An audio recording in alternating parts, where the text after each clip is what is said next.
It's never too late to start your fitness journey. Kaya ako, first day na naman ang aking fitness journey ngayong taon. Almost 1 year na rin kasi ang pahinga bago ako bumalik dito sa gym.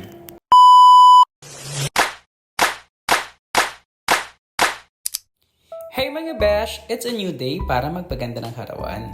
Charing! It's been a year na nga since nag-gym ako, and for the past month, I feel like my body's weak and parang gusto ko na lang matulog parati. Kaya naman, I decided to start my fitness journey ulit dito sa Aces Fitness and Gym. Buti na nga lang, meron lang dito malapit sa apartment namin na gym na hindi mahal.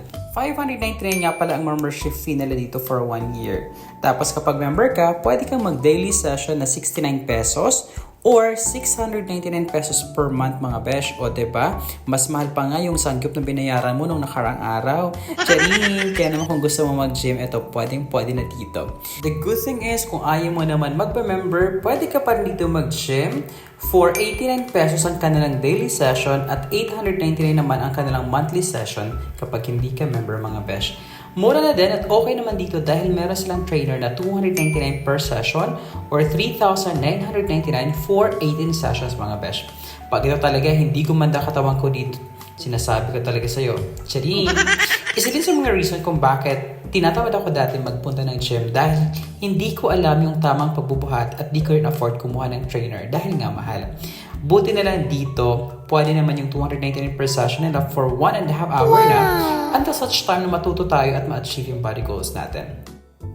Affordable na din mga besh, diba? Yun nga lang besh, kung hindi ka sanay sa hindi air-conditioned na gym, this is not for you kasi yung place, hindi talaga ito air-conditioned, talagang pagpapawisan ka dito. Kadalasan ang tawag na nila dito ay bakal gym. So, depende na yun sa'yo kung gusto mong i-try yung ganitong gym, pero sabi nga nila, don't judge a book by its cover. Charing! Malay mo, dito mo pala mahanap sa gym na to ang iyong forever. Uy!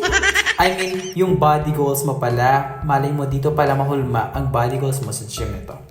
Tumatanda na nga tayo at kailangan na natin alagaan ang katawan natin dahil nga health is wealth. Wow! Lalim! Ang lalim na naghugot no ng first day sa gym. Charing! Pag ito talaga sa akin, hindi mo pinunta sa next ked mo, sinasabi ko talaga sa'yo, hindi ka na virgin. Kaya naman mga besh, gym na ulit tayo. Motherfucker, we got all my